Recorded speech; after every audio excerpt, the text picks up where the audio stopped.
This presentation will be on the Clean Buildings Performance Standard Lifecycle Cost Analysis of the investment criteria.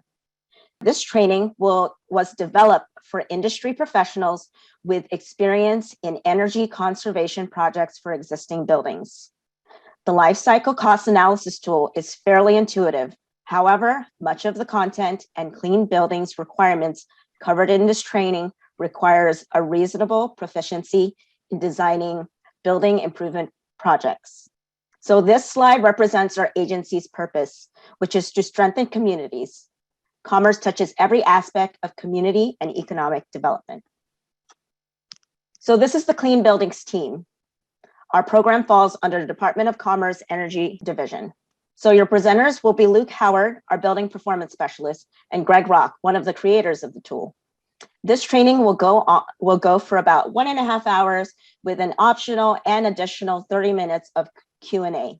So Luke will provide an introduction of the tool, including what is the lifecycle cost tool, when is it going to be used in regards to the Clean Buildings Performance Standard, the process, costs, and cost savings. So Greg will walk through, and that will take about 15 minutes. Greg will walk through the tool. We'll have a short break in between, and after the walkthrough with Greg, we'll have the Q&A scheduled until noon. So thank you for your attention again. I'll be followed by Luke.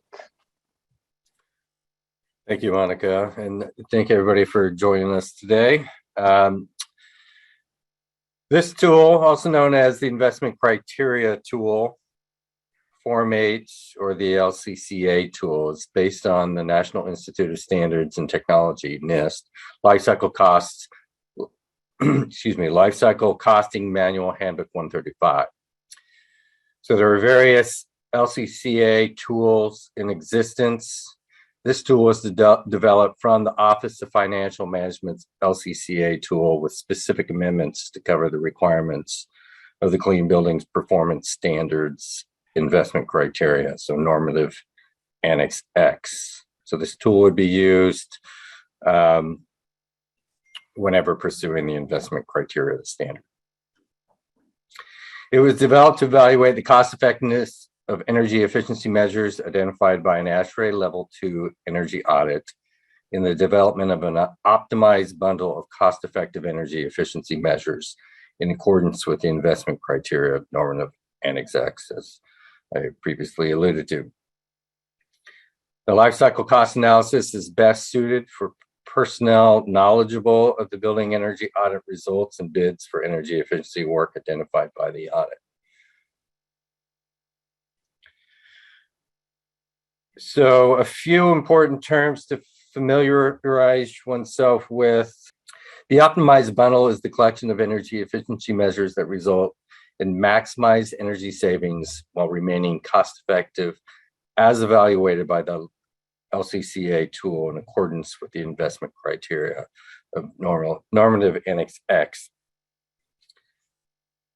Energy efficiency measures identified by the energy audit with a simple payback greater than the measure life can be omitted from the life cycle cost analysis.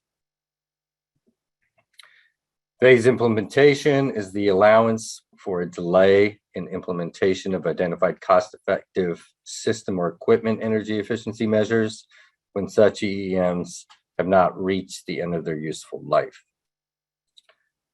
Phase implementation needs to be accounted for in the life cycle cost analysis and the capital management plan within the energy management plan. Greg will be discussing these details when covering the functionality of the tool later in the workshop. The life cycle cost analysis is required when pursuing compliance with the Clean Buildings Performance Standard through the investment criteria of normative Annex X. Reiterating that, the investment criteria is the compliance path used when seeking conditional compliance or when the EUIT, or the energy use intensity target, is not achievable. So this flowchart is available on our Clean Buildings website on the How to Comply page. Compliance through the investment criteria includes an energy audit to identify potential energy efficiency measures, a life cycle cost analysis to identify the cost-effective measures, implementation of the energy efficiency measures, and verification of the savings predicted by the energy audit through the implementation of the optimized bundle of EEMs. So compliance is not obtained until savings have been verified.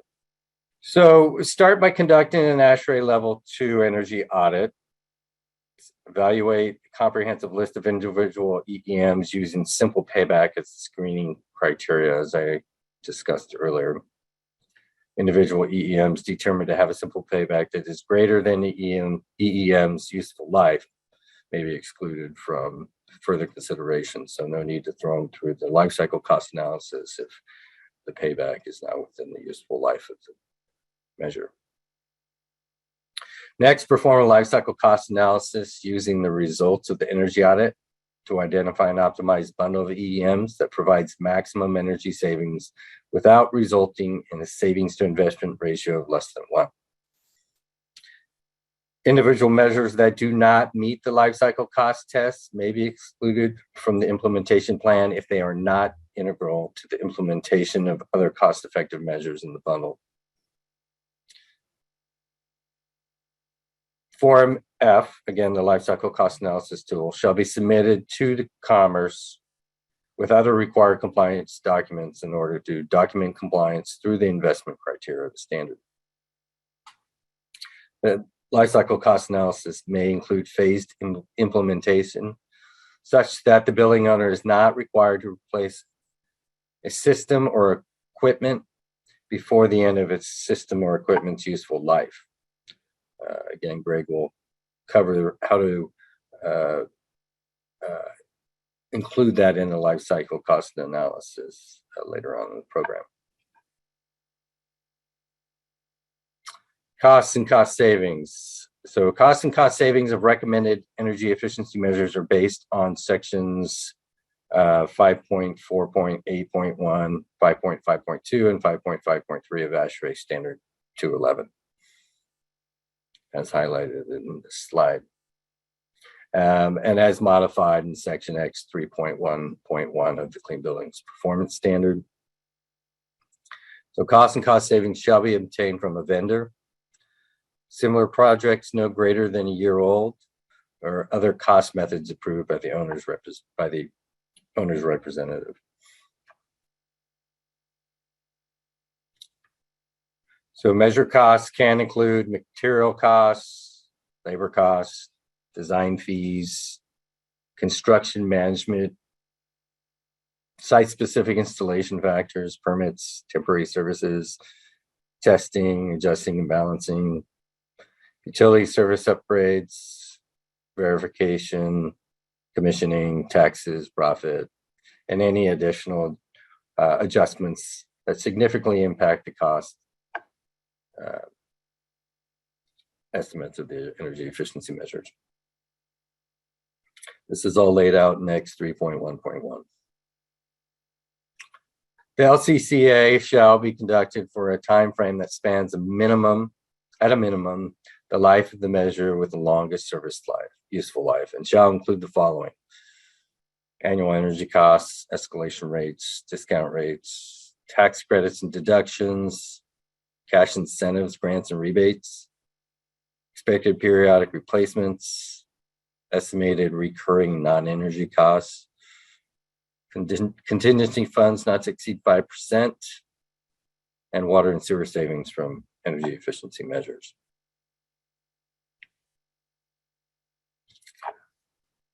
So this is a list of key variables of the life cycle cost analysis. Commerce will update the discount rates, rate of inflation, and fuel escalation rates on an annual basis. These will be updated directly within the tool and posted on the agency website. So that concludes my initial introduction to the investment criteria. If there's any questions. There are a few questions, Luke. Okay. All right, the first one's from Ian Brown. Does simple payback greater than the measured life include plans for substantial remodel or building replacement down the line? So I'll jump on that one. When doing lifecycle cost analysis, you're going to compare to a baseline scenario. And so that would be impacted by when a replacement is happening or if the entire building is being replaced. Simple paybacks generally do not take this into consideration. So in the simple payback calculation, you would not need to factor in that the building's being replaced down the line. And what you'd see is, you may have a product that has a simple payback of 12 years, and then next year it's still 12 years, next year it's 12 years. And then all of a sudden you get to a point where you're actually replacing the project and there's a major capital expense anyway. And the simple payback difference between replacing with a like-for-like product versus replacing with the new energy efficiency product may shrink from 12 down to 2. So all of a sudden it would have a much shorter simple payback. Great, thanks, Greg. The next question is the LCCA tool that was emailed is an XLSB file. Will Excel open it? If not, what program opens the file? Yes, Excel opens the file. Great. The next question is, how is the useful life for an EEM determined? Is it standardized by the LCCA tool? Yeah, the useful lives are not standardized by the LCCA tool. This is something that you'll find in engineering practices. Some manufacturers will have useful life as well. Greg, do you have anything to add to that? Yeah, I think it was actually fairly well answered in the chat that, the energy professional that's preparing the energy audit would use best practice for determining a useful life of that component. All right, thank you. Oh, sorry, I just want to, on that question, just clarify. So it's not standardized. The professional has the option to assess whether that, what the life of that EM would be, and then that doesn't get checked as part of that investment criteria process. That's kind of what I wanted to confirm. Yeah, the life cycle cost analysis will be evaluated when compliance documents are submitted. As long as the useful life are within reasonable and established engineering norms, then that won't be an issue. Thank you. I'll note there's also 2 useful lives that are probably assessed. One is the useful life of a new component. And then there'll also be useful life of existing components that may be assessed if they're not being replaced currently. And so, that would be an on-condition inspection. And so, again, an engineer or an energy professional would be assessing what the expected remaining useful life of a component would be.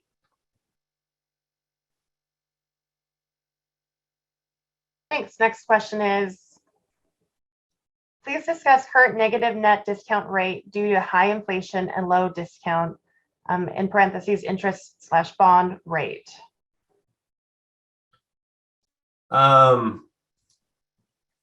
Complicated question. There's real and nominal discount rates. The current assignment of life of the nominal discount rate is assigned by what's published by Washington State Journal for the prime rate for private projects, and published by OFM for public projects. And right now, it does not create a negative discount rate scenario, but theoretically that could be possible, where today's money is more valuable than money in the future. With the current published values, that is not the case, but theoretically it is possible that the market assessment is that money today is less valuable than money in the future, where the standard discounting protocol is that money today is more valuable than money in the future.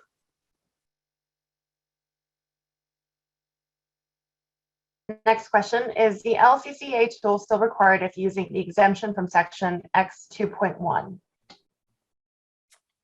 Let me look at the exemption to X 2.1. Need more We can go into the next question while you're looking that up, Luke. Okay. ASHRAE and other professional, technical, and manufacturers have normal use life of common equipment, boilers, chillers, pumps, air handlers, etc. Yeah, that's correct. So ASHRAE is a great resource that an ESCO would typically be using to assess the useful life of a component that they're planning on utilizing.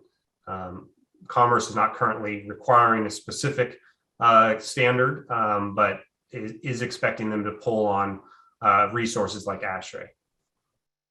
Yeah, so to answer the previous question, yeah, if the building owner elects to implement all EEMs that meet a simple payback, then the life cycle cost analysis is not required.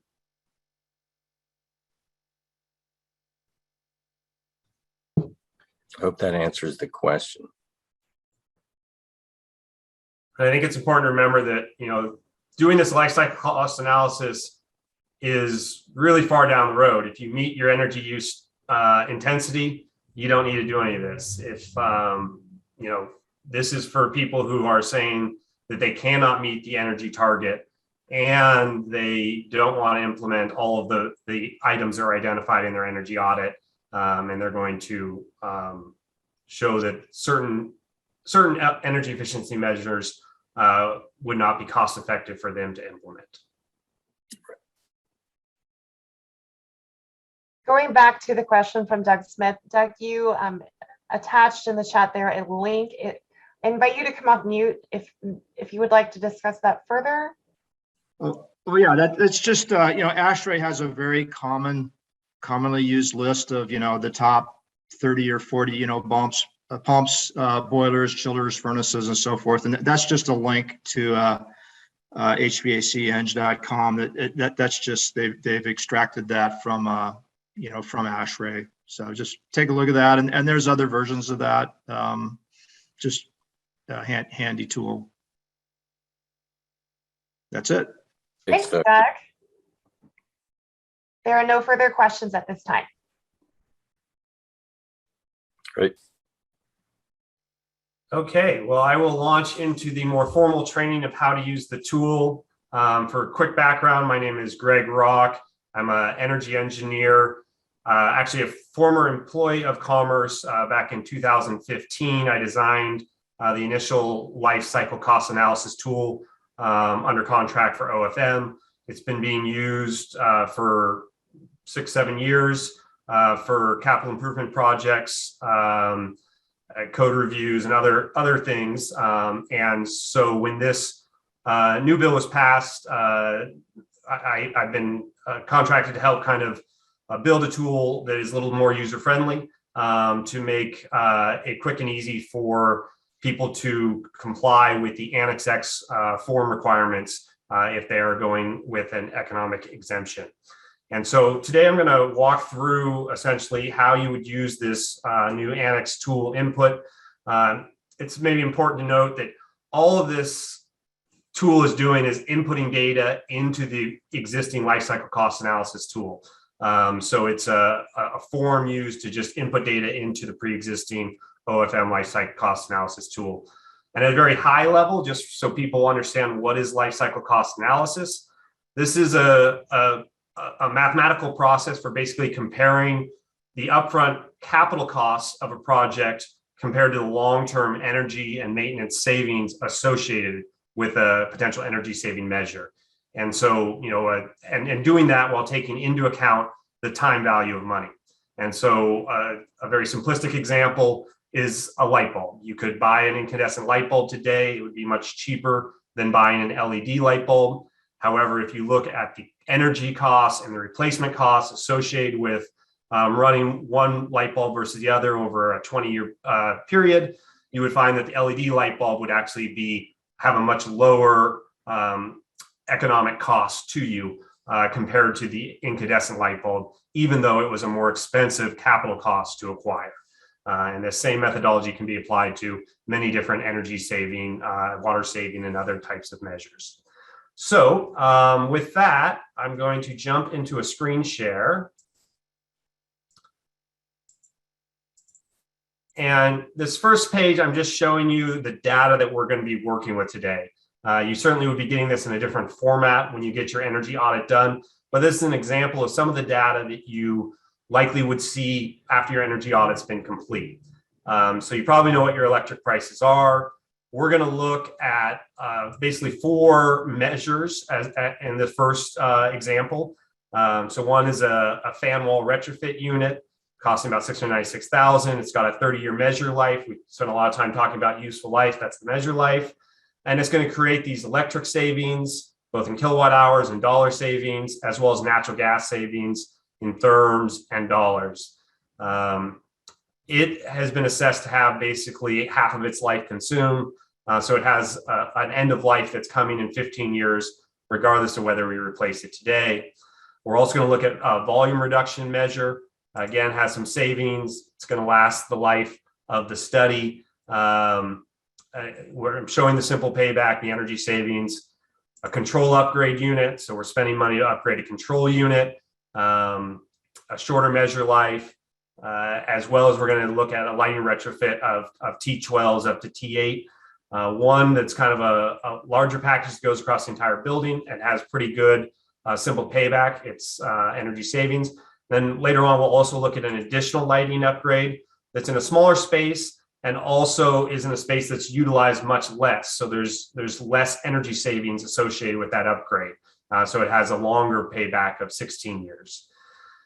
There's other things, soft costs that are associated with taking on a project.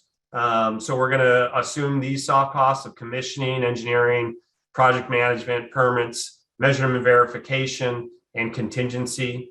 We're going to look at financing the project with 20% down with a 10-year term at a 5% rate.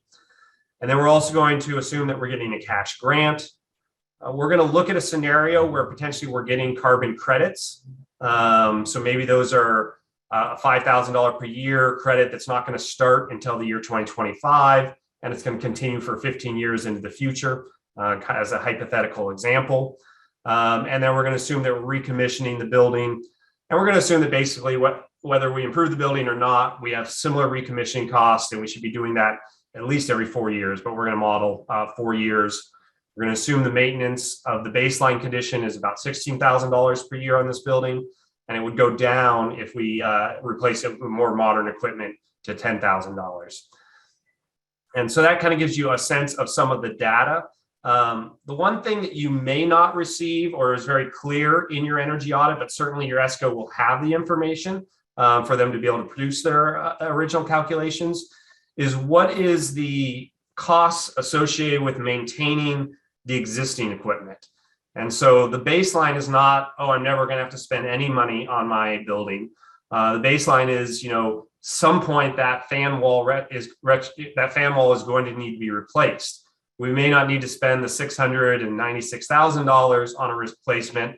We go with a code minimum replacement of $500,000. Maybe there's $100,000 in soft costs for a total $600,000. And that's something that a cost that we'll have to take on in 15 years when that fan wall fails. Similar with the control upgrade, we could probably do a cheaper control upgrade with less energy savings when it needs replacing. And again, the lights would also need replacing, but maybe it's cheaper to just change out the bulbs than do the whole ballast replacements and other things along those lines. So one thing you may need to ask additional to your energy audit or make sure they're included in your energy audit is the baseline assumptions. What does it cost to replace the equipment that we're considering upgrading at the end of their useful life, and what is the remaining life? So any quick questions on just kind of this generic information before I dive into how we're going to input this information into the life cycle cost tool? Greg, there currently are no questions at this point. Great. We're going to keep moving on.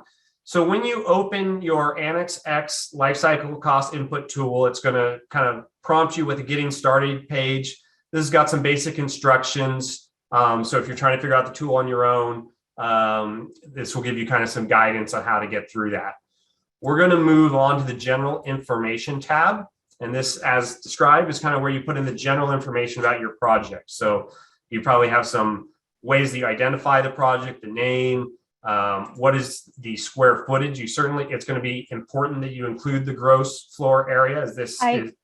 Greg, sorry to interrupt. You're still presenting the training EEM example spreadsheet. Thank you. Let me do a stop share and reshare. I'm not sure why it hasn't switched. We actually did have one question that came in. I don't know if you want to address that before it completely goes away. Yes, go ahead. Of those items, which specific documentation / vendor quotes? Sorry, one more time with the question. Of those items, which require specific documentation / vendor quotes? Again, I believe Commerce is leaving a lot of this up to the energy auditor and the professional to identify, what are the true costs associated with this. However, I'll talk about here on the general info page. You are going to be identifying the stage of the project. And so you may be using this tool in multiple times as you're doing schematic design development, and trying to figure out what project you're going to put together. But certainly by the time you're submitting it to Commerce, you're going to be submitting either a final design, which is obviously going to be based on an investment grade audit and have some very firm numbers attached to it. And really, I think you're going to be resubmitting as an as-built. So that'll be the final numbers, what you ended up paying for this project to be implemented. We have a couple more questions. How does the tool account for changes in electric demand? So changes in electric demand. So energy prices are shifted based on NIST Handbook 135's annually published energy price indices. So that global demand shift changes prices. But in terms of the building itself, that is what the tool will help model. Is if you're changing if you're swapping for a new energy efficiency measure, that's going to drive down your energy consumption within the building, and the model is capable of handling that new reduced energy consumption. I hope Thanks, that Greg. answers that question.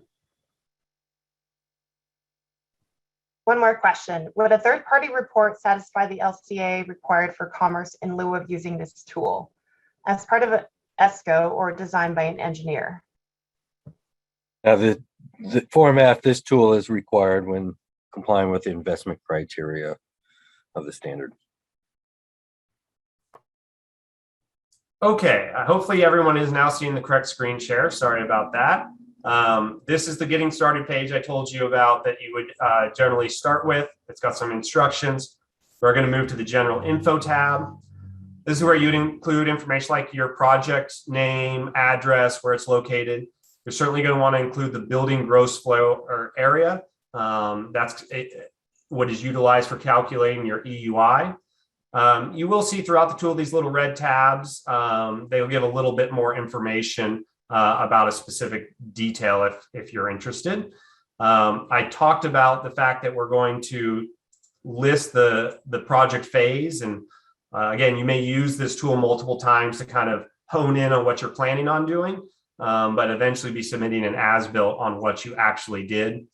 You're going to provide information about your qualified energy auditor. That may even be the person who's completing this form, pulling the information directly out of their energy audit and dropping it into this form for you, because it is a fairly quick process if you're familiar with the numbers. The other thing on this page that you can select is whether you're doing a public project or a private project. That's going to shift your discount rate based on the two different sources that are utilized. You're going to establish the timing variable, essentially the base year. When are you starting this analysis? And that's typically going to be the current year if this is a project you're looking at launching this year. In this example, we're going to include financing. So I'm going to turn financing on. We talked about doing a 20% down, 10-year term at 5%.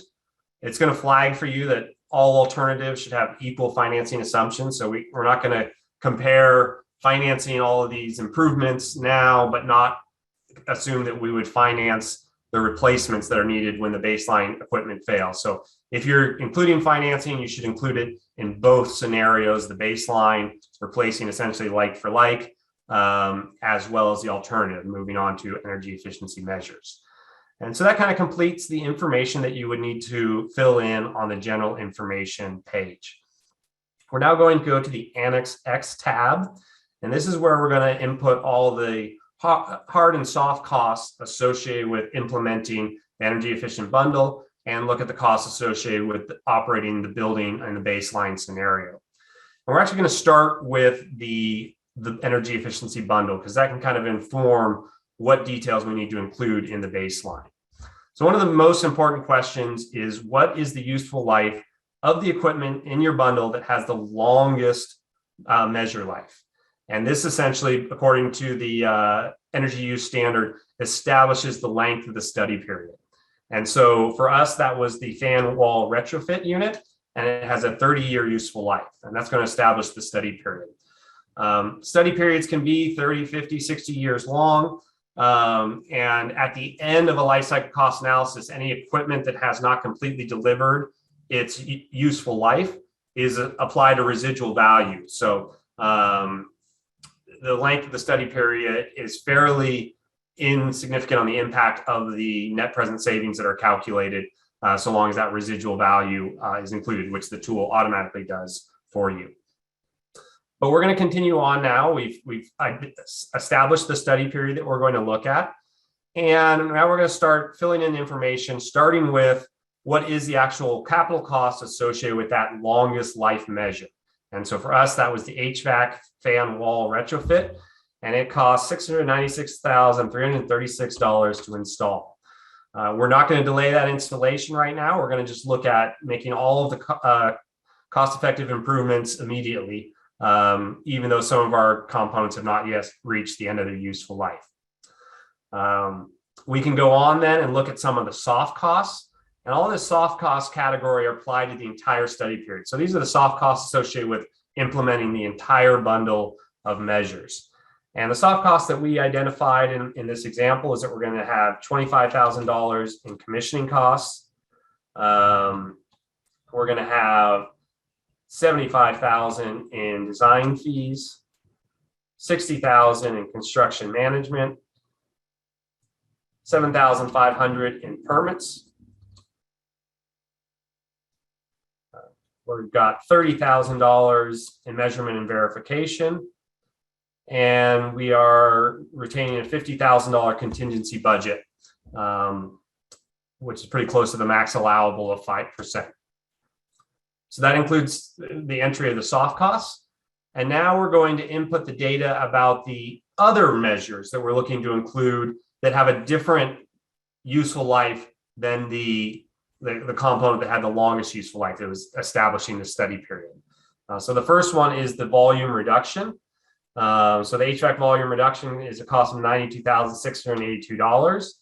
And it actually has a measure life of 30 years, which is the same as the study period. So I could have included it up here and it would have automatically been assigned the same 30-year life.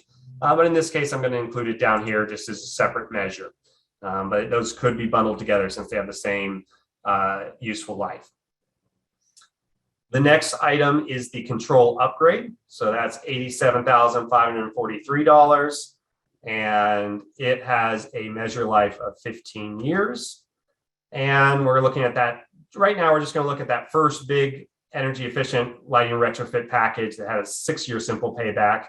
And that was $141,000 and comes with a useful life of 12 years. So now we've inputted the capital costs associated with all the different measures and the soft costs. We're going to move on to some of the other costs that may be included and potential savings. And you certainly are going to be required to include any investment tax credits or other deductions you get up front for taking on this project. But in this example, we're just going to look at receiving a grant for taking on this effort of $45,000. These are things that occur in the first year. And then we can also look at annual incentives or tax benefits. So maybe there's production tax credits associated with the solar system. In this example, we were looking at a hypothetical carbon tax credit. And so that was established at $5,000. It's not going to, we're not going to start receiving that carbon offset credit until 2025. And then we're going to receive it, we believe, until 15 years at which point maybe it's considered standard practice and no longer eligible. And we're going to then put in the maintenance associated with this project, which is the baseline, or sorry, the new and improved maintenance is $10,000 per year. And the maintenance value will actually automatically be escalated over time based on the pre-populated assumptions in the tool that are assigned by OFM as part of the life cycle cost analysis upgrade. Essentially, as components get older, there is more maintenance associated with them.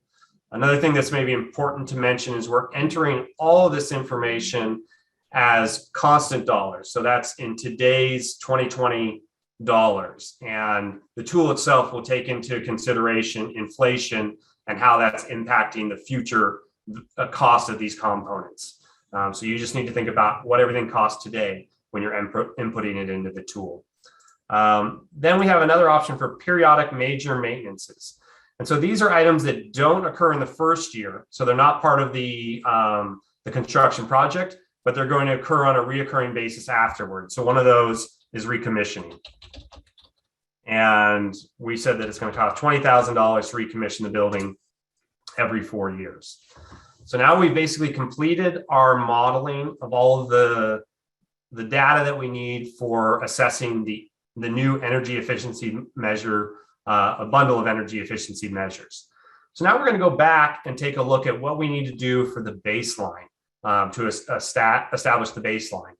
And we don't need to model everything that it takes to keep this building running and all the different components that are involved in it. We're just looking to calculate the net present savings and the savings to investment ratio of implementing this bundle.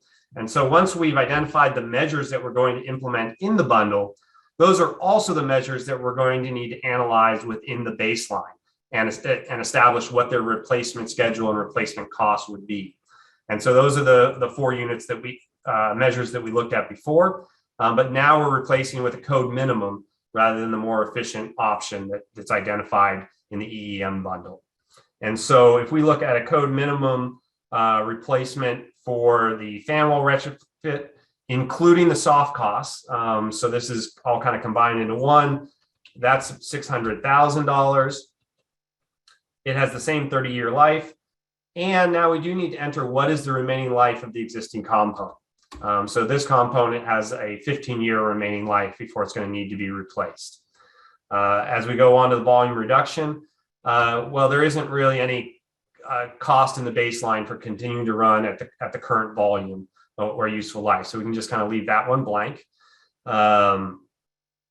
Control upgrade, there's a $54,000 maybe code minimum option for the control upgrade, which has got a measure life of 15 years and maybe has 10 years of remaining life left on it. And then we have a lighting retrofit package that maybe costs $20,000 to replace with code minimum, and mainly just the bulbs. And that has a 12-year useful life, and there's maybe 5 remaining years of the existing package. So that's the capital costs associated with replacing the measures that were identified to be replaced in the energy efficiency bundle. So now we're going to go on and look at the baseline annual maintenance. We said that that was $16,000 under the baseline condition, maintaining a bit older pieces of equipment. And we said that we need to recommission the building under the baseline scenario as well at the same cost of $20,000 over 4 years. Now, because we said that the recommission cost was the same for the baseline and the alternative, we could have left this blank in both cases, and it would calculate the same net present savings. In this example, we're entering it in both cases, and it's essentially going to offset itself, and we'll get the same net present savings. So you're always kind of okay over entering data, and as long as everything that you're analyzing in the alternative measure is also being analyzed within the baseline. So that completes the entries for all the hard and soft costs associated with the baseline and the alternative measure. So we're pretty close to actually done with our life cycle analysis. But the next step is to then look at the energy savings associated with taking on this project. And I'm going to show you 2 different ways you can do this. The first is maybe the quick and easy way when you're analyzing a project. and the latter is maybe more appropriate for your final submission. So the quick and easy way is to just look at the net present savings associated with the measure. So in that scenario, we're going to leave the baseline completely blank because we're saying there's no net present savings associated with not changing the building. It's just going to operate as is, so we'll leave that blank. And instead, we're going to look at what is the energy savings associated with implementing the alternative measure. And so we're going to look at the electricity savings, and we're going to enter it as a negative number because this is electricity that we're saving in this scenario. And so we saved $48,741.28 worth of electricity. And then we're going to divide that number by our cost of electricity. 8 cents per kilowatt hours is what we identified. And so we're saving 609,266 kilowatt hours of electricity. If you look down below, it's going to show you what was your cost per unit, what's your annual cost savings, now showing up as a positive number as the savings, and your annual unit savings also showing up as a positive number. This energy bundle also had some natural gas savings, so we're going to enter those as well. So we had natural gas savings of $33,069. And we were paying a cost of 75 cents. So we're going to divide that by 75 cents per therm. And again, that's going to show us that we had 33,000 savings and 44,000 saved therms. So now we've actually completed the life cycle cost analysis of these 4 measures. And we're going to move on to the life cycle cost analysis summary, where it's going to show us information about the analysis we've done. So this project is going to create a net present savings of $1.5 million over the 20-year study period, or sorry, 30-year study period. It has a savings to investment ratio of 2.44 and creating an internal rate of return of 12%. We can see what are kind of the capital costs, first construction costs, the present value of the capital cost, present value of the maintenance, and the present value of those utility savings associated with this project. And I will note, we're showing a savings to investment ratio of 2.4. At the top, it's going to stipulate that this is a measure bundle that should be implemented because it does have a savings to investment ratio greater than 1. But it's also going to flag for you that it's a bit higher than 1. And so you may want to consider including other measures that are part of your energy audit that maybe you haven't included in this analysis, because you can probably afford to include more measures and still be compliant with your minimum requirements of implementing a bundle that has a savings to investment ratio greater than 1. Taking into consideration some of the exclusions that are allowed of measures that you don't need to implement. Other things that are reported here are your CO2 emission reductions. This may be something beneficial for you if you're advertising some of the green benefits of your improvements to your customers. Also looks at kind of some of the capital outlay, as well as provides a graph of kind of your cumulative cash flow. So we spend more money up front, but we see those savings start paying themselves off over time. And overall, we end up having a much lower cumulative cash flow than if we had not implemented the bundle of measures. So I'm going to talk a little bit after the break about how we can implement another measure and what that may do to the savings to investment ratio. But first, I want to go back and show you one other way that we can do the utility summary. But I'm going to take a quick screenshot of our current life cycle analysis results. So we have that for later. And then we're going to go change the way that we modeled the utilities. So this was, again, doing basically net present savings or differential analysis of our utility bill. Another way to do this would be to look at the entire utility bill of the entire building. Yes, we're only modeling the capital costs associated with a few measures, but we can look at the total utility bill and what the new utility bill would be after those measures are implemented and compare them to each other. And so in this scenario, we could just pull directly off our bill and say, okay, well, we've got in this last calendar year, we spent $286,713.58 on electricity. And that was to buy 3,583,919 0.74 kilowatt hours of electricity. It's going to calculate that that was at a rate of 8 cents per kilowatt hour. One advantage of doing this full utility bill analysis is it'll include in the cost any demand charges or account charges that aren't part of the per kilowatt hour rate. So certainly if you have demand charge savings associated with making a major energy efficiency improvement, you'll want to implement this approach so that those demand charge savings are captured. On the natural gas side, we had 194,522.43 bill, and that was to purchase 259,363.24 therms, which is at that 75 cents per therm. Now that's establishing the baseline, what it takes to run the building in its current condition with current electricity costs. And then we're going to look at then what it would take to operate the building after the efficiency improvements have been implemented at current electricity and natural gas prices.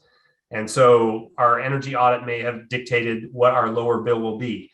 That now, instead of previously 286,000, our new bill is going to be 237,972.30 cents.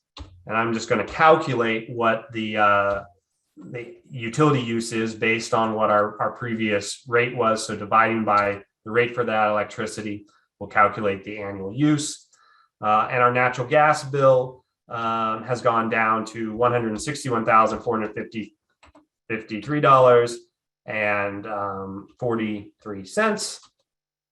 And again, I'm going to calculate by dividing by the cost per therm, how many therms that saved me. So now we have completed the same, ended up with the same results. We've got the same 48,000 in electric savings dollars wise and 33,069 in savings in natural gas and the same therm savings. So if we go back to our LCCA report, I'm going to paste in that old report that we were looking at. We can see that the net present saving is exactly the same. The savings to investment ratio is exactly the same, as is the internal rate of return. What's shifted is now we're looking at not just the capital costs associated with maintaining the equipment and replacing the measures that we're looking at the end of their baseline useful life. It's also looking at the total present value of operating all of the building's utilities compared to what they will reduce to afterwards. And so that'll affect also your carbon calculations, where you can see I was previously emitting this much tons of carbon. I'm now emitting this much. And again, I have the same carbon reduction savings. So it's just two different ways to achieve the same outcome. It will heavily dilute some of your cumulative cash flow to look at the entire energy being involved when you're only modeling the capital costs associated with a few measures. In contrast, for people who have worked with the life cycle cost analysis tool for whole building analysis, they've gone through and included the measure life and capital costs for every component associated with in a building, down to the floors and making choices between carpet and hardwoods and things along those lines. So much simpler when you're only worried about the energy saving projects. You only need to model in the Annex X tab the measures that are considered for replacement as identified by your energy audit. And then the baseline, you only need to consider those same measures within the baseline. So that really concludes the first section. I think it's appropriate time to take a quick, maybe 5-minute break so that we can all stretch our legs, rejuvenate after a little bit of Excel time. And then we'll come back, we'll take a look at some more complicated analysis that we can do using this tool, including delaying the implementation of certain measures. Greg, we have several questions. Do we have some time to take some of those questions before our break? Sure. Okay, first, under other, how about cost of time spent consulting with landmarks for buildings falling under that auspices? Yeah, I may look to Luke for this, but I would think that would fall under a design fee. If you're having to deal with other professionals beyond an engineer to complete your design, I think that would be an included cost, but I should probably look to Luke on that. I would agree with that, Greg. Okay, next question. It appears you can individually select some deferred EEMs years after start. Is this correct? That is correct. So you don't need to choose to delay the implementation of all your measures just because you're delaying one of them. In many cases, it would probably not be wise. If you're planning on replacing these components eventually, in many cases, you're going to get, obviously you're going to front load your energy savings, but you're also going to start getting, if it's cost effective today to replace it, you're generally going to get a better overall life cycle savings by implementing the measure as soon as it becomes cost effective. Thanks. Next one. It appears, oh wait, sorry. Also, what about required unrelated upgrades? If an ECM triggers substantial alteration upgrades like seismic in Seattle, are those allowed to be included? That's a good question.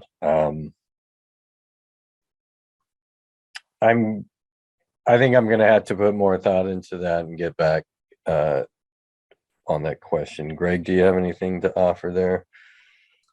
It's difficult for me to assess. I think a key criteria would be what, how certain it is that this is what triggered it, and there wasn't other pending projects that would be triggering it anyway in the next year or two.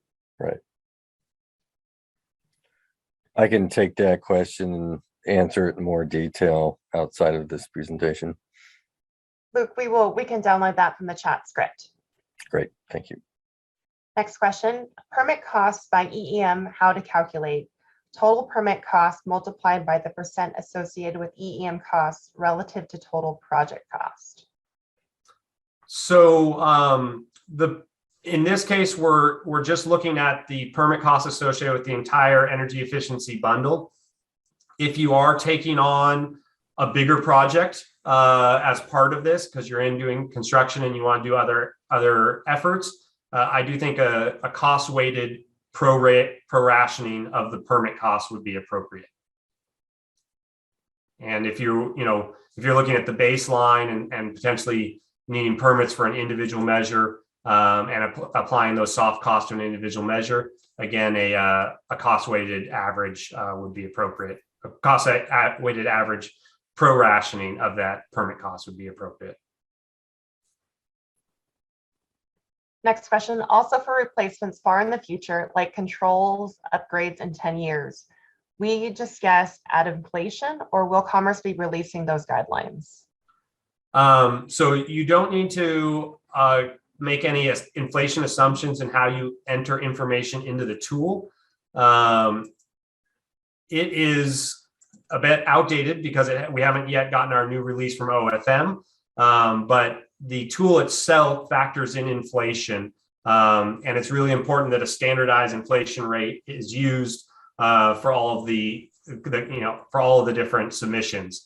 And so while accuracy of inflation is important, it's less important than consistency of inflation when analyzing these projects. And so OFM will be assigning the general inflation rate that is assigned to these projects. And so, yeah, again, you don't need to worry about how, what is the value of money in the future and all these things that are happening in the future. You're entering all of your information in what's called constant dollars, which is today's dollar value of these components. Thank you. When a bundle is less than one, how do you chip away at the inefficient EEMs to then arrive at the optimized bundle? Trial and error question.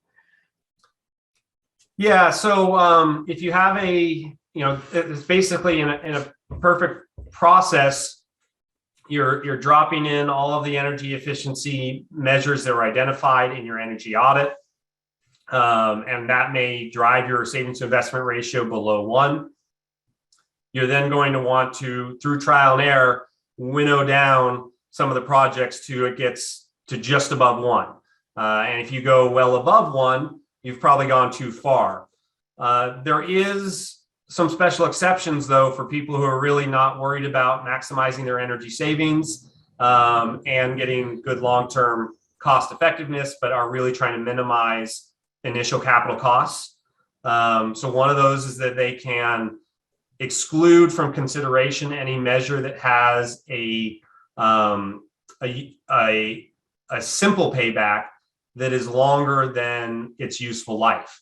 And as we talked about in the intro, this is kind of an arbitrary and often inaccurate, simple paybacks are often a very inaccurate way to assess your true, your cost savings, because it's not considering the capital costs that you'll be needing to perform down the road. And so you may be able to exclude a measure from this analysis for 5 years because it's got a simple payback of 16 years and it's only a 10-year component.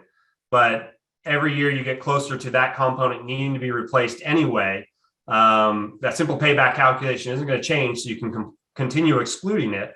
But then when all of a sudden you need to replace that component anyway, you may find that simple payback's now 2 years to do the more efficient version that you could have implemented 5 years earlier and been getting those energy savings and cost savings during that whole period of time.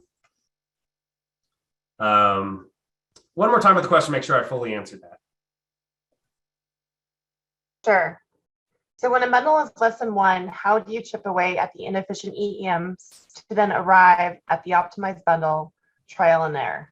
Yeah, and so what I think, if someone is really trying to minimize capital costs and they are excluding all measures that have a payback that is longer than their measure life, and the project includes 1 or 2 good energy efficiency measures that have a good simple payback, you'll probably find that you're going to be above a savings to investment ratio under current market conditions. If you know the Fed rate dramatically rises, which may be potential with all the inflation that we're having, and the cost of future money is considered to be much less valuable than today's money, it's possible that you would still have a savings to investment ratio less than 1 after excluding all of those. But in general, if you have a really good energy efficiency measure that has a good savings to investment ratio, you can leverage those energy savings into implementing deeper energy savings that may have projects that are going to not necessarily have a simple payback greater than their measure life. So I think it is a process of trial and error and winnowing out typically the ones that have the worst savings to investment ratio first, because typically your energy audit will measure by measure show each measure of savings to investment ratio. And so you'd winnowing out the ones that have the lowest saving to investment ratio first, and then continuing to check how that's impacting your total bundle of measures. And certainly your ESCO that you're working with is going to have experience in targeting a savings to investment ratio for you. Thanks, Greg. So just as quick summary, we have learned how to utilize the lifecycle cost tool. We inputted the information on the general info page. We selected whether it was a public or private project, established the timing variables, the financing assumptions. We then went through and completed all of the hard and soft costs associated with the baseline scenario, including when these components would need to be replaced with code minimums under a status quo scenario. We summarized the energy efficiency bundle, starting by putting in the measure life of the component that has the longest useful life. That established the study period. We had a hard cost for that particular measure, which is kind of the capital measure in this project. We looked at the soft costs. We looked at other measures that are part of this bundle but have different measure lives than the study period. We looked at the tax credits, the carbon offsets, maintenance, and other savings. And we also looked at the utility impact, both as a net utility savings approach and is currently shown a full utility bill approach, both for the baseline and the future. And that creates our life cycle cost analysis outputs. In this particular scenario, we ended up with a savings to investment ratio of 2.44, which has prompted us to think that maybe we should include a couple more of those energy efficiency measures that were identified in our energy audit. And so that's what we're going to do now as a first next step. And so the way we could do that is just go back to the Annex X page. And we're going to look at adding in a new energy efficiency measure. And what we're going to say is, let's take a look at that other lighting project. And that lighting project was half as expensive, but has the same measure life as before. And then because we've added a measure to the bundle, it also means we need to add that measure to our baseline. So we need to do the same thing to the baseline and look at what it would cost to replace this, this measure with like for like. It's about half as expensive as notated. But we'll say that, same useful life and same remaining life. So the previous package was all installed at the same time. And so now we've added a measure in terms of the capital costs, and this number includes the soft costs, and maybe our soft cost design fees shifted slightly or something else happened here, but I'm going to ignore that at this point, but you could change those numbers as well. And then we're going to go to look at the energy savings that creates. And so remember, this was a smaller electric package that was used in an area that was far less frequently utilized. And so it actually had a 16.8 year simple payback for a component that only has a 12-year measure life. So it's something that could be excluded if you're really trying to minimize your upfront capital costs. But we have room within this bundle to probably handle a measure like that. And so I'm going to notate that this is reducing and saving us an additional $4,160. So it's reduced our bill $4,160. This next field was a calculation based on our cost per unit, so it doesn't need any adjustment. And so we now have our new bill, and we've completed the addition of a single component. So when we were talking about how do you hone in on your savings to investment ratio, you can plug and play different measures, adding and subtracting them in this fashion. But you do need to remember to do it on the alternative scenario, on the baseline scenario, and also modify your energy savings based on the switch. So there's basically three places you need to add or subtract a component. So then we're going to look at our life cycle assessment summary. Again, looking at what it was before, we've driven down our savings to investment ratio from 2.44 to 2.33. And so that is an example of how you can go ahead and do that. The next thing that I want to show you is how to delay implementing an energy efficiency measure. As allowed under the standard, you are not required to replace a measure that still has a functional useful life. And that is going to be based on a condition assessment from an engineer or other professional. And there should be some reasonable recognition that you can't just limp a product along forever. If it's well beyond its manufacturer's expectation for a useful life or the ASHRAE standard for useful life, you probably should consider replacing it, even if you can keep limping it along by throwing money at it in maintenance if it's continuing to be cost ineffective to operate. And so the way we're going to do that is we're going to go back to the Annex X. The baseline's already got a delayed implementation schedule, essentially. We don't have to replace this component until it fails. So there's no changes that need to be done there. What we do need to do is delay the implementation of these measures. And so for the fan wall retrofit, we can delay that improvement for 15 years. For the volume reduction, there's really no, in this scenario, I'm imagining the volume reduction is engineers coming in and fine tuning a bunch of knobs and there isn't really any component that needs to be replaced. And so there isn't really any justification for delaying something that doesn't have a true useful life attached to it. You shouldn't just continue operating the building in its current volume reduction if it can be reduced and create energy savings without other detriments. And so we're just going to not delay that one. But we are going to delay the control upgrade by 10 years is when it's going to fail. The lighting package 1 is failing in 5 years. And lighting package 2 is expected to fail in 5 years as well.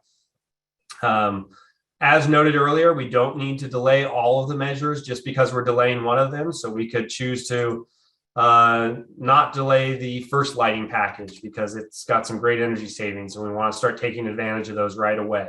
But in this case, we're going to delay all the measures that we are legally allowed to. And so then the next thing we need to do is delay the energy consumption. And previously, I forgot to mention it, but this flag essentially said you don't need to do anything below because you're not delaying any of your energy savings. But if you are, in fact, delaying a measure, you need to delay the energy savings. And it's a little bit cumbersome because you need to do this for each different measure because they may have different time frames. So I've pre-populated with the measures that we are delaying. So first, we've got the fan wall retrofit. And so that we are delaying 15 years. And it's going to save us $17,817 per year once it is implemented. But we're delaying essentially that $17,000 in savings, annual savings into the future. It's also going to save us natural gas. So we're delaying the natural gas savings 15 years. And there's $25,482 of natural gas savings that we're going to delay. It's going to calculate for you what are the units saved based on your cost per unit that was calculated previously.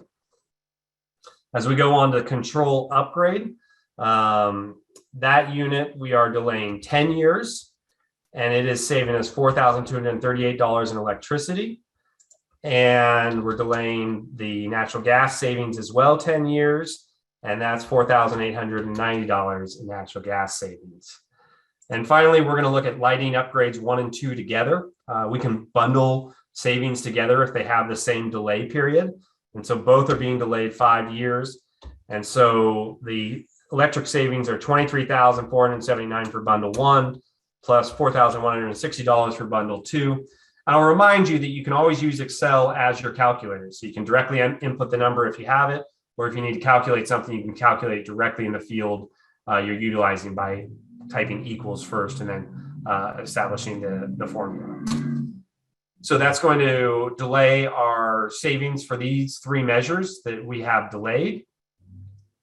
And there's really 4 measures, but we bundled the lighting together.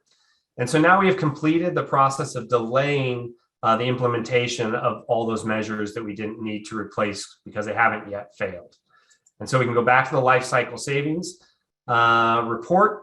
And one thing you'll probably notice is that your savings to investment ratio ballooned.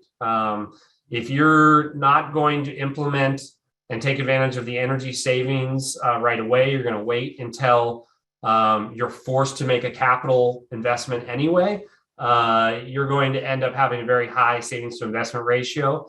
And certainly under that scenario, you're probably going to need to include in your bundle every measure that has a simple payback that is shorter than its useful life, unless discount rates dramatically change from what they are today. So that is an explanation of how you can delay the utilities. We've talked a little bit about how simple payback is kind of an inaccurate way to assess the economic and energy savings that you can achieve, because that simple payback value calculation is going to stay the same all the way up until you need to replace it. And all of a sudden it's going to dramatically shrink. And this is kind of highlighting that because you're taking on a capital cost anyway. And you can kind of see that in your cash flow. The baseline scenario, you've just got a cumulative cash flow that's slightly higher than the alternative because there isn't those energy savings associated with it. But you are taking on slightly higher capital expenditures at the time, but you're earning those back in energy savings. So the next thing, I just want to show you a little bit of this other tabs. There is also a baseline report and alternative one report. These are legacy reports from the lifecycle cost analysis tool. If you have it selected to show the value in parent categories only, and then you refilter by clicking up here and selecting just one and hit OK, it'll refilter this list to only show the items that you have modeled. And the reason we included these is because we want to be as transparent as possible. And so if you go to the far right here, you can really get under the hood and you can see all of the calculation work that is going into calculating these lifecycle cost analysis. So you can see the present value of the capital cost, when are the replacements occurring each year, how much are each replacements, and then eventually you'll get to the point where there's going to be the residual value. So what is the residual value at the end of the study period? You can keep going on. This is set up to handle up to 100 years. And you can look at the maintenance costs associated with it. You can carry on to the right and look at the both the utility escalation rate. Again, the utility rates are escalated based on federally published energy price indices that are used, published to support NIST Handbook 135, the National Institute for Standards and Technology's handbook for life cycle cost analysis. So we utilize those indices every year to update what is going to be the escalation of electricity and natural gas or potential de-escalation of energy prices. And so you can see how those are being calculated currently, as well as what is the whole building or individual measure energy consumption associated with it. So these pages are more relevant to the whole building analysis for the life cycle cost analysis tool that is housed at OFM. But we included them so that you could get under the hood and really see year by year what is occurring. So the one other thing I want to show you is that this is kind of a trimmed down version of the Annex X report sheet. If you need more rows, you've got more measures that you're considering, you can click the filter up here and select the X, and this will add in more rows. And so if I need 2 more rows, I could delete these 2 X's. I could then refilter without the X. And now I've got, I must have only selected 1 X, but I've added in a row by deleting that X. You can generally create a bundle within a bundle of measures. So, you know, if the tool currently is set up to allow 10 measures for consideration. If you need a lot more than that, let Commerce know, and that's something they'll reevaluate. But, you know, for example, a light fixture upgrade, you wouldn't typically go through and say, I have a ballast that has a 15-year life. I have a light bulb that has an 8-year life, and I have wiring that has a 50-year life, and consider each one of those separate components. You would just bundle that into one general measure with one general useful life. So you can do some bundling of measures into things that have similar useful life, and then bundle the total capital cost of implementing it, and bundle the total energy savings associated with implementing all those different components that have a similar useful life. So maybe it's a control upgrade and it's a lighting package that both happen to have a useful life of 15 years, and they have a larger capital cost of $87,000, you know, plus $45,000. And then again, when we go to the utility savings, we would include, if we're doing whole building analysis, we would just include the change in our total utility bill, or if we're doing net present savings, it would be based on all the measures that are implemented. So that really concludes the training that I wanted to run you guys through.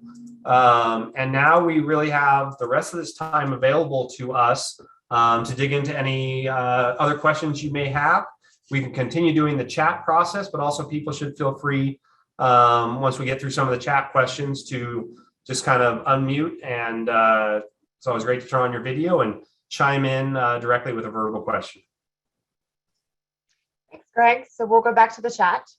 Is there a maximum SIR? Only asking because envision building owners wanting to invest as little as possible to be compliant and only installing a single extremely low hanging fruit type measure.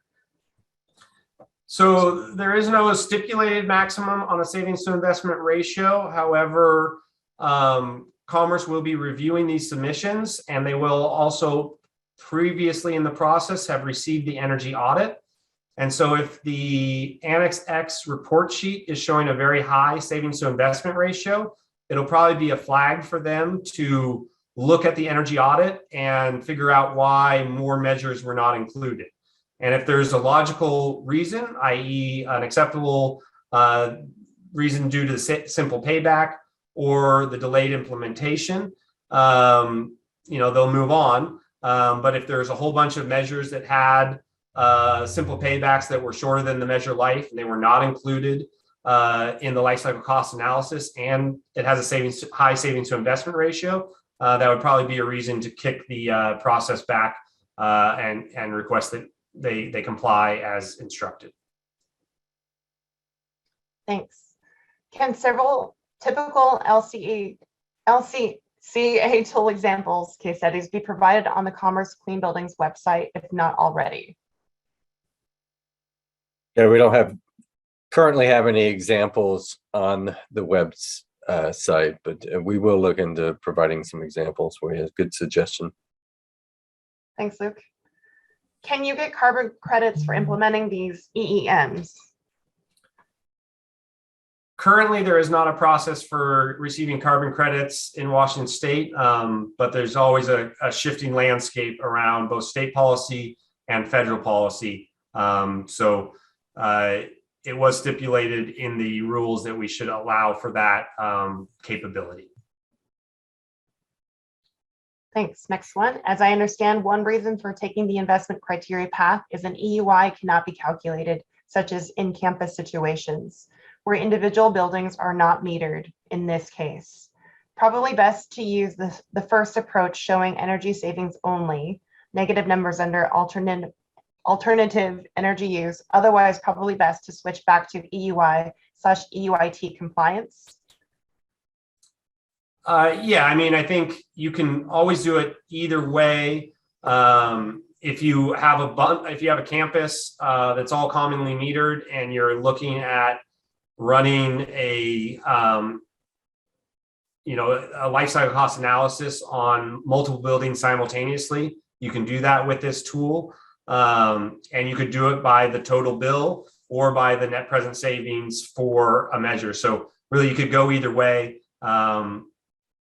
If I were doing that, I probably would follow the net present savings approach because that'll be a easily identifiable number specific to those measures rather than having to look at that total meter bill. But those savings will drive down the total meter bill as well. So it could be done both ways. Thanks. Next question. Assumption would be that the base case does not trigger substantial alterations, I think, but guidance if you can or cannot include it would be great.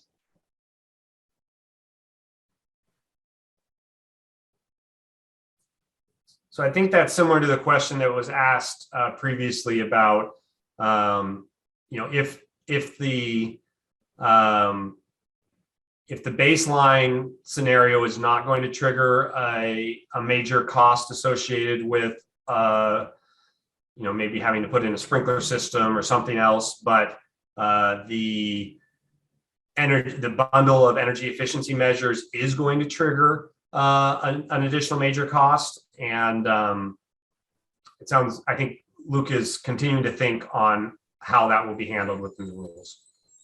Yeah, that was just a clarification to what you had said of does other things trigger substantial completions or substantial alterations. So I was saying that the assumption would be it does not. Yes. So it is additional. Next question, follow up on future costs. We can also take advantage of increased costs of replacements like pneumatic components becoming obsolete. Base case might be replacing components as they fail. That would not be due to inflation. Yeah, so again, you don't need to worry about inflation when you're inputting information into the tool. Everything gets entered as constant 2020 $2 in this case, because that's our base year, but whatever the base year may be that you are modeling. And so in that case, the baseline scenario would be to replace like for like. And the alternative scenario would be something else, replacing it with something else entirely different that is creating some potential savings that would be modeled. And so the rate of inflation would be automatically factored in by the tool based on when that replacement occurs and what the specified rate of inflation is assigned by OFM. No, sorry, this is about future costs not related to inflation. So like pneumatics will continue to get more expensive over time because they are becoming obsolete. But owners, I guess technically all pneumatics at this point are basically at the end of their life, but owners are continuing to replace as they fail with legacy parts they're able to get, or so converters. There's two ways. One, there is a maintenance escalation that's applied in addition to inflation. And so this is as components get older, they take more time and money to maintain. So that is also assigned by OFN, and there's a maintenance inflation. It's actually not shown here, but it is built into the tool. So there is that maintenance inflation that's going to apply to all the components. Theoretically, if that would be another way that you could use this this baseline periodic maintenance, you could come in and say, well, maybe there's something happening that costs $3,000 and has happened every 6 years to deal with the maintenance. Would be one way to handle that, but there isn't a real easy way to kind of escalate a single component's maintenance separate from the general maintenance escalator that's built in. It is an option within the core lifecycle cost analysis tool. So if it was really important to the analysis, you could probably work with Commerce, and we could unlock the lifecycle cost analysis input page, and you would have the opportunity to adjust the maintenance escalation for a single measure different than the other measures. But again, we're trying to keep this as simple as possible, so that it is fairly simple for building owners and the energy auditors and ESCOs to quickly input this information and comply with the rule. Thanks, Greg.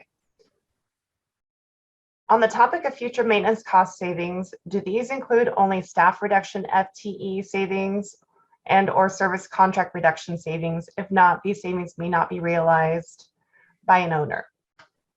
So it's probably a better question for Commerce and how the rules treats that.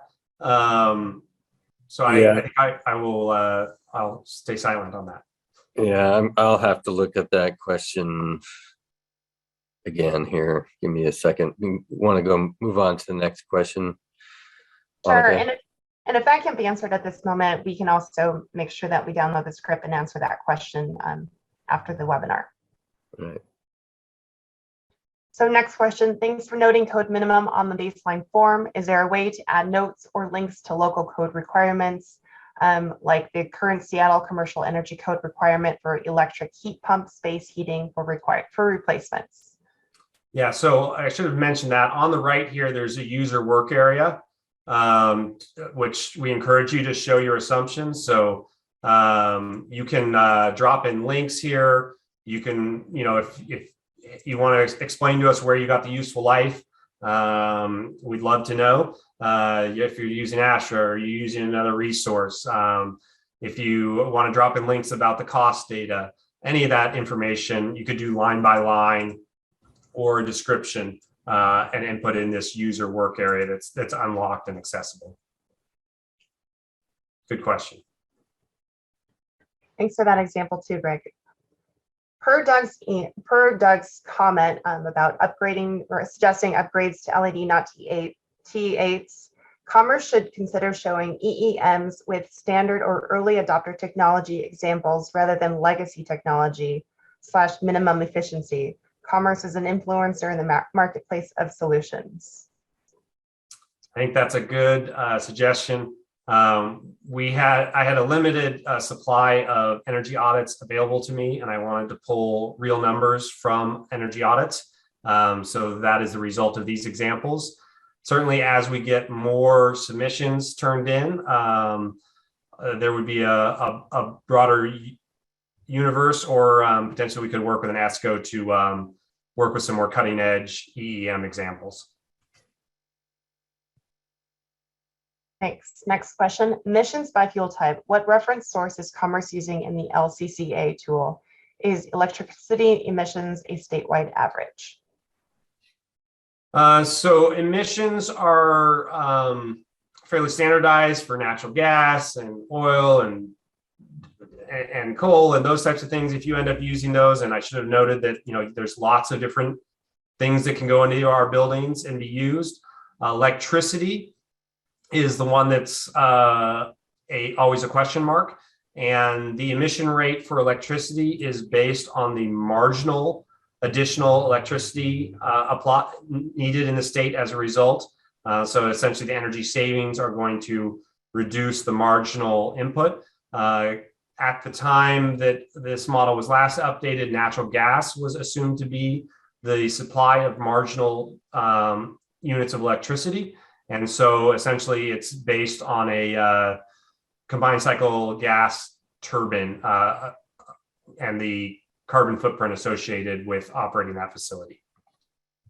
Thank you for all the great questions, folks. Even if we don't have an answer right away, we appreciate your questions. This is actually helpful for us as we develop tools and resources for folks. I'm sure if you've asked this question, somebody else would also like to know. So we'll make sure to get these posted to our webpage. The energy price indices we're expecting to be republished probably the end of April. So we will be updating the tool at that time. That would be a great time to implement any typos or other suggestions, other improvements to the tool. So we would love to get that input now. So if anyone utilizes it, finds typos, or thinks about some improvements to the tool that would make it easier or more effective, or thinks of examples where the tool is just not going to be capable of modeling what you need to model, let us know those so we can try to address them in the next update. Thanks. Next question. Do you have any recommendations for energy auditors in Eastern Washington? On our website, we have a resource available where you can, as a service provider, you can sign up and get on a list of energy auditors and qualified person within the state of Washington. So I would go to our website and take a look at that list. We don't necessarily endorse anybody in particular, of course, but there is a resource on our website. Thanks, Luke. And I also posted the link in our chat. If you scroll down to about three quarters to halfway down the page, you can see the sign up to view directories of qualified persons and qualified energy auditors. So, Annika, before you move on, I can go back to Alana's question about the life cycle cost analysis application. So does the implementation timeline get extended if they are close to the due date to implement before the due date? So if we reject the LCCA, technically, so the compliance documents shall be submitted by the qualified person, and the qualified person is responsible for verifying all the information is correct. So if it's just an error in the life cycle cost analysis tool, the qualified person should pick up on that before submittal of it. If it's something that Commerce identifies in their review, we have the flexibility to communicate with the project representative and correct the error, or give extended time if the circumstances warrant. Great, thanks, Luke. Next question. Can you please briefly discuss how the current tool may be replaced in the next 5-year compliance period if primary metrics is changed from energy to carbon? Is there any framework currently available for those planning ahead? I can just say from a modeling perspective, life cycle cost analysis is essentially a dollar as the primary metric analysis method. It looks at the cost of energy and it can look at the cost of carbon. So one potential scenario would be that there is a cost of carbon assigned to the carbon emissions that a building is created, and those costs, those carbons, and essentially there's then dollar savings associated with reducing your carbon. So there would be dollar savings associated with reducing your energy, as well as dollar savings associated with reducing your carbon. And those could both be handled within a life cycle cost analysis. If you went to a full carbon accounting system, life cycle cost analysis would not be appropriate. Thanks. Next question. How do we model various major maintenance expense schedules? For example, if we have 4 different maintenance schedules, one every 2 years, every 3 years, every 5 years, and every 10 years. You can put those in as maintenance, reoccurring maintenance schedules, essentially. Let me go back to this page. So you could put those in as non-periodic major maintenance expenses. And so you've got, you could have one that's occurring every year at this rate, and you could have another maintenance schedule that's $15,000 occurring every 2 years. And so every year there's going to be $20,000, and every second year there's going to be $35,000 as a result of inputting it that way. Otherwise, I think it's acceptable to look at some averages and look at kind of what the average annual maintenance expense is over the study period. So maybe you would build out a maintenance schedule for the entire study period, which is again established by the component with the longest useful life. Look at the total cost that adds up to based on the maintenance schedule, divide by the total number of years, and assume that that's your average annual maintenance expenditure, and just input that in as an annual maintenance expense. Thanks. Last question so far. Will Commerce keep the LCCA tool accessible and available for download and use, available on the website, or restricted to the portal? The lifecycle cost analysis tool will be available on the website, so it will be very accessible. Those are all the questions in the chat so far. Yes, I have a question about the review time. So does Commerce have an expected turnaround time for the assessment of the submittals? Well, submittal will be required by the compliance date. We don't have a specific time for review. There's nothing in the rules that state that they will be reviewed within a certain amount of time. Mm-hmm. But we do have the flexibility to work with clients if we see any errors or flags during that review. If there's no further questions, we'd like to thank you so much for joining us today and sticking it to the end. It's a lot of information. If you have any further questions, please feel free to email us. We appreciate your time and attention, and have a great day, everyone.